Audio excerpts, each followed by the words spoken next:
आजच्या या युवा जागर या यात्रेसाठी खरं तर आपण सर्व प्रमुख पदाधिकारी या यात्रेला जे उपस्थित राहिले त्याबद्दल मी आपणा सर्वांचं मनपूर्वक धन्यवाद देतो आणि खरं तर देवेंद्रजींचं मनपूर्वक आभार यासाठी मागतो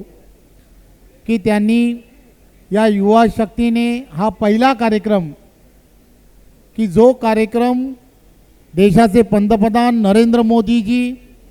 यांना अपेक्षित असणारी युवा शक्ती ही महाराष्ट्रात एकत्र जमली पाहिजे, जी आपल्याला अपेक्षित असणारी 18 ते 35 वयोगटातील असणारे युवक या युवकांना देशाचे पंतप्रधान नरेंद्र मोदीजी यांच्या नेतृत्वातलं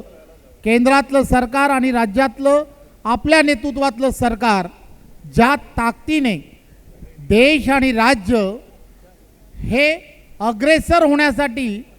जे रात्रीचे दिवस करतायत,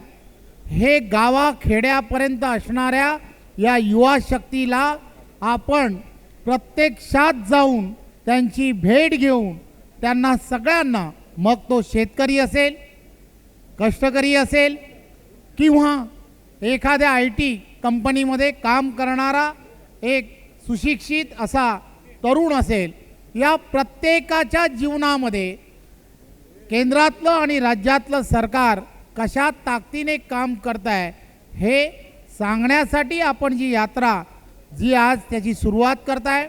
आज देवेंद्रजी प्रत्यक्षात या यात्रेला संबोधित करायला आणि आपल्या सर्वांना शुभेच्छा देण्यासाठी या ठिकाणी एकत्र आपल्यासाठी आलेत। मी त्यांचं मनपूर्वक धन्यवाद देतो आणि सर्व उपस्थितांचं खूप खूप आभार मानतो। जय हिंद, जय महाराष्ट्र।